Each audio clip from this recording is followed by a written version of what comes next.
Subscribe کریں mission ہدایت channel کو اور بیل آئیکن کو لازمی دبائیں ہمارے لیٹسٹ ویڈیو پانے کے لیے۔ خدا متعال نے ہماری عقلوں کو ایسے خلق کیا ہے کہ ہم اس کے لیے سبب ڈھونڈتے ہیں، ہر چیز کے لیے سبب ڈھونڈتے ہیں، بلا سبب قبول نہیں کرتے۔ مثلا آپ گھر میں بیٹھے ہوں اور مثلا اکیلے بیٹھے ہوں کمرے کے اندر، اچانک جہاں پہ آپ بیٹھے ہیں اس کے نیچے سے آپ کو ایک آواز آئے، اچھا اب آپ کا دماغ کیا کرے گا؟ کیا یہ سوچے گا کہ یہ آواز بلا سبب آئی ہے، یا یہ سوچے گا کہ نہیں اگر آواز آئی ہے تو کوئی وجہ تو ہوگی کہ آواز آئی ہے؟ اچھا پہلے جھٹکے میں آپ کا دماغ سبب ڈھونڈے گا کیوں آواز آئی ہے۔ اچھا اس کے بعد اگر سبب مل گیا تو آپ کا دماغ مطمئن ہو جائے گا کہ چلو ٹھیک ہے سمجھ میں آ گئی بات۔ اچھا اگر نہیں ملا تو کیا ہوگا؟ آپ تصور کیجئے، آپ اکیلے بیٹھے ہوئے ہیں، نیچے سے ایک آواز آئی ہے، آپ کے دماغ نے پہلے جھٹکے میں کیا کرنا ہے؟ یہ سوچنا ہے کیوں آئی ہے۔ اچھا فرض کر لیں آپ کو ریزن پتہ ہے کہ بھئی اس کے نیچے یہ ہو رہا ہے، اس سے یہ آواز آئی ہے، اب یوں فرض کر لیتے ہیں کہ نہیں پتہ، اب آواز آ رہی ہے، اب کیا ہوگا؟ اب فوراً دو چیزیں حاصل ہوں گی، ایک تجسس، ایک خوف۔ ایک تو یہ کہ کیوں آ رہی ہے، دوسری بات یہ کہ یہ کیا ہے جس کی وجہ سے آ رہی ہے، خوف کہ بھئی ایسا نہ ہو کوئی نقصان ہونے والا ہو، پہلے سے دیکھ لوں میں کیا ہو رہا ہے، یہ کیوں آواز آ رہی جا رہی ہے، سبب بھی سمجھ میں نہیں آ رہا ہے، خوف آتا ہے انسان کو۔ ہم انسانوں کو خدا نے اس طرح عقل پہ خلق کیا ہے، ہمیں سبب چاہیے ہر چیز کا۔ اپنے آپ سے ایک بات پوچھتے ہیں، بارش ہوتی ہے سبب چاہیے، طبیعت خراب ہو سبب چاہیے۔ البتہ یہ ہماری غلطی ہے کہ جب طبیعت صحیح ہوتی ہے تو ہم سبب نہیں ڈھونڈتے، جب طبیعت صحیح ہے تو اس کا بھی سبب رحمت خدا ہے، اسے کیوں نہیں ڈھونڈ رہے؟ بیمار ہوتے ہیں تو سبب ڈھونڈتے ہیں کہ اب شفا آئے۔ عقل مند بیمار ہونے سے پہلے صحت کے اوپر شکر کر لیتے تو شاید یہ مشکل نہ آتی، پہلے اس کو ڈھونڈو۔ مثلا حادثہ نہیں ہوا، اس پہ شکر نہیں کرنا ہے، حادثہ بہت نزدیک آیا اور نہیں ہوا، اب شکر کروں گا کہ نزدیک آیا اور نہیں ہوا۔ اس خدا کا شکر کیوں نہیں کر رہے جس نے نزدیک بھی نہیں آنے دیا تھا؟ ہم لوگ اس غفلت میں ہیں کہ نعوذ باللہ، اب ہم لوگوں کی غفلت یہاں پر ہے، نعوذ باللہ ہم یہ سمجھ رہے ہیں روٹین کہیں اور سے ہے، ایکسٹرا آرڈنری خدا کی طرف سے ہے۔ ہم یوں سمجھ رہے ہیں بیماری خرابی ہے اور جو نارمل صحت چل رہی ہے یہ سمجھ رہے ہیں یہ پتہ نہیں کس کی طرف سے، سب خدا کی طرف سے ہے، سب خدا کا کام۔ تو اگر مثال کے طور پر ابھی میں بیمار نہیں ہوں تو شاکر نہیں ہونا چاہیے مجھے؟ یہ بیمار نہ ہونا بھی سبب ڈیمانڈ کر رہا ہے، وہ سبب خدا کی رحمت ہے کہ میں بیمار نہیں ہوا ہوں۔ یہ کہ میں زندہ ہوں یہ خدا کی نعمت نہیں ہے، زندگی بھی تو ڈیمانڈ کرے چونکہ میں تو بے بس ہوں۔ یہ جو بڑا اچھا ایک تعبیر استعمال کرتے ہیں ہم لوگ، اس کی شاید عربی لغت پہ توجہ دیں تو بڑا مزہ آتا ہے اس میں، عربی زبان میں بڑی لطافت ہے اس اعتبار سے، اس طرح استعمال کرتے ہیں ہم لوگ فقیر۔ فقیر کسے کہتے ہیں؟ فقر قرآن کریم نے بھی استعمال کیا، انتم الفقراء الی اللہ واللہ هو الغنی الحمید، ظاہراً سورہ ابراہیم۔ خدا متعال فرماتا ہے تم لوگ فقیر ہو، ہم لوگ جان میں بھی فقیر ہیں، ہدایت میں بھی فقیر ہیں، نہ دے خدا ہدایت کیا ہوگا پھر؟ جو ہمارے پاس دعا موجود ہے، ربنا لا تکلنا الی انفسنا طرفۃ عین ابدا، خدایا ایک پلک جھپکنے کے لیے بھی ہمیں ہمارے حال پہ نہ چھوڑو۔ اچھا کچھ خدا کی ہدایتیں وہ ہیں جو سب کو ملتی ہیں، یہ جو فطرت خدا نے رکھی ہے یہ صرف مومنوں میں رکھی ہے؟ نہیں، فاسقوں، فاجروں، صاحب ایمان، صاحب تقوی، سب کے اندر خدا تعالیٰ نے فطرت رکھی ہے، ہدایت رکھی ہے۔ یہ وہ ہدایت ہے جو انیشل ہدایت ہے، ابتدائی ہدایت، یہ سب کو دی ہے خدا نے۔ اس کے بعد ایک مسئلہ ہے، اب ایک دوسری ہدایت ہے جو وہ فرماتا ہے صراط مستقیم کی ہدایت۔ ایک وہ ہدایت ہے ابتدائی ہدایت ہے، سبب ڈھونڈو، فطرت کو دیکھو، بقا کس میں ہے، یہ سب، یہ ابتدائی ہدایت ہے، یہ سب کو نصیب ہوئی ہوئی ہے۔ اس کے بعد ایک دوسری ہدایت ہے، وہ کس کو چاہیے؟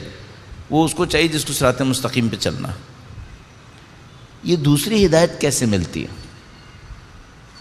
بحمدللہ رب العالمین ہم لوگ مسلمان، اہل بیت کے ماننے والے، سید الشہداء کے چاہنے والے، پہلی ہدایت سے تو بہت کچھ مل چکا۔ اب ہمارا معاملہ کیا ہے؟ ہم یہ کہہ رہے ہیں وہ جو دوسری ہدایت ہے اس میں لوگ آگے کیسے بڑھتے ہیں۔ اچھا، اب ایک طریقہ یہ ہو سکتا ہے آپ کے پاس، قرآن کریم میں دیکھیے اتنے سافٹ ویئرز موجود ہیں، اتنے اپلیکیشنز موجود ہیں، لکھیں لفظ ہدایت، جتنی ہدایت پہ آیتیں ہیں سب کو اسٹڈی کریں اور دیکھیں ہدایت کے موافق کیا چیز ہے، ہدایت کے مخالف کیا چیز ہے۔ تھوڑا سا کام کر لیں انسان، یہ دیکھیں ہدایت کے موافق کیا ہے، ہدایت کے مخالف کیا ہے۔ چند آیتیں پڑھیں گے فوراً آپ ایک کنکلوژن تک پہنچیں گے۔ وہ کیا ہے؟ بل اتبع الذین ظلموا اہواءہم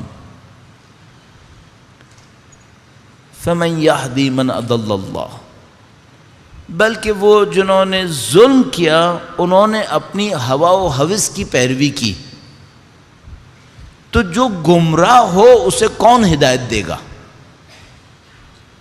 آیہ کریمہ دونوں لفظ یہاں پر ہیں، ہدایت بھی ہے گمراہی بھی ہے۔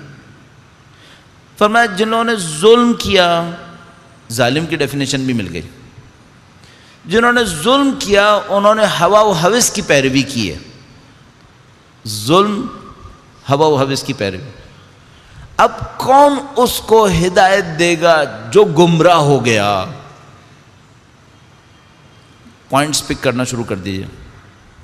ظلم، گمراہی، ہوا و ہوس کی پیروی، اس کے مقابلے میں ہدایت ہے۔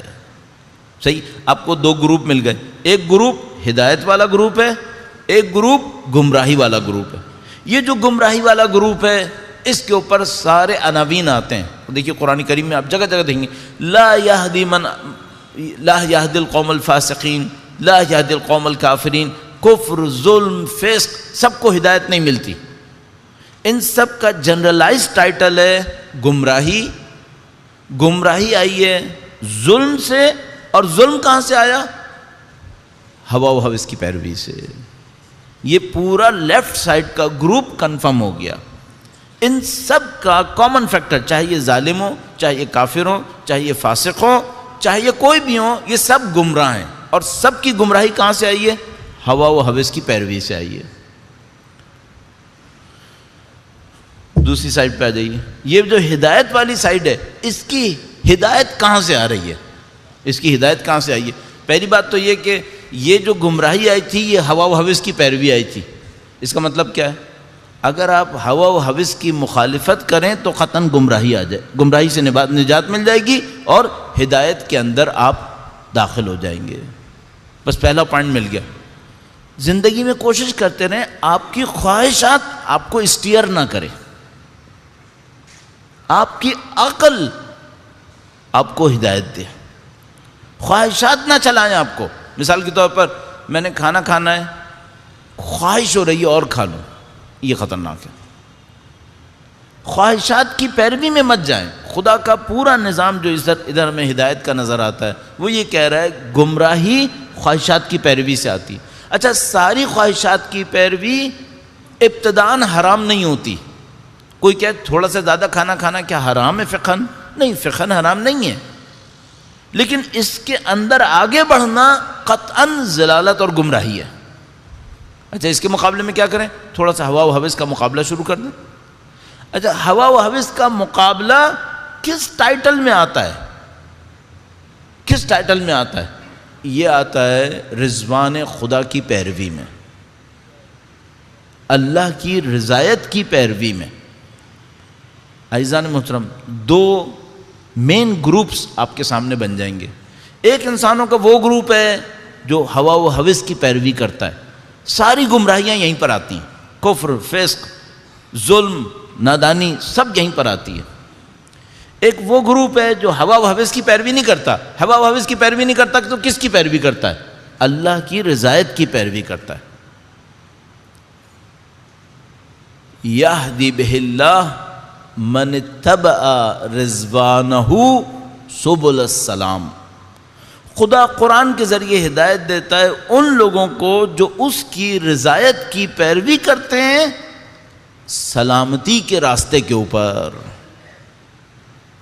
عزیزان محترم، اگر آپ مجھے، میں بعض اوقات ڈرتا ہوں شاید آپ لوگ یہ سوچیں کہ کہیں ہم الفاظ سے تو نہیں کھیل رہے. نہیں، الفاظ سے نہیں کھیل رہے. یہ قرآن ہے، اس کا لفظ قانون ہوتا ہے. قانون سمجھنے کی کوشش کر رہے ہیں. ویڈیو دیکھنے کا بہت بہت شکریہ. لائک اور شیئر ضرور کریں اور سبسکرائب کرنا بالکل بھی مت بھولیں.